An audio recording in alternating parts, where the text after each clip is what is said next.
One of the things I see is people getting acute low back pain, severe low back pain and spasms. And we'll get them feeling better and they'll say, I felt great and then I got out of bed and I threw my back out. There's some good ways to move and some bad ways to move. So what we're gonna do is look at a bad way and we'll look at a better way. A lot of times people laying down and they've just had their back feeling a little bit better and they go to get out of bed and you'll see them come here and you'll see how all her weight is on her hands, and when that foot comes down, now these back muscles have to do a lot of work. Now these back muscles are very sensitive. They don't want to be angry.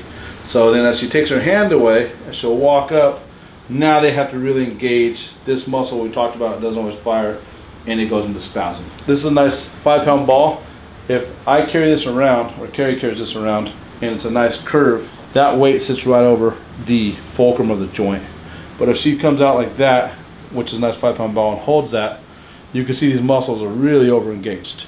So if this muscle is strained, sprained, we don't want to put it in a strained position. We want to keep it nice and relaxed and safe. For anatomy, safe means not overactivating, over pushing that muscle.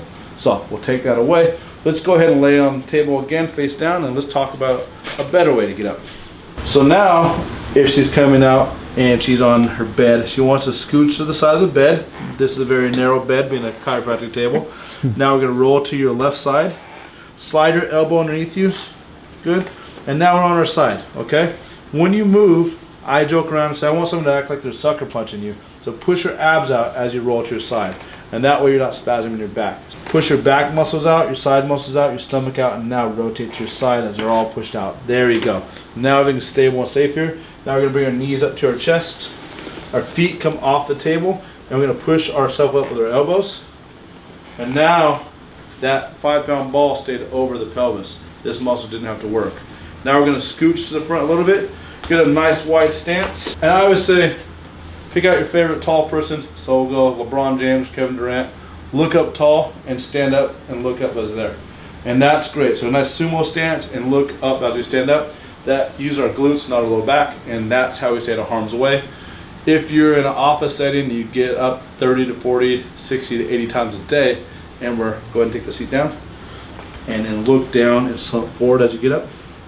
If we do that every time, we're long level loading that. So we want to keep abs engaged, wide stance, and look up as we stand up. So if we have a history of low back spasm or experience of low back pain, one of the biggest danger zones is a nice deep cushy chair like this.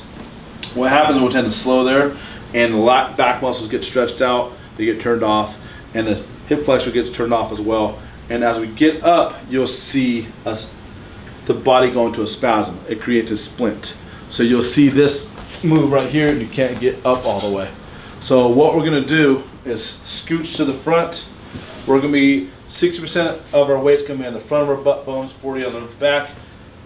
Shoulder blades down towards our back pockets. And we're gonna look up, sumo stance, a nice wide sumo stance.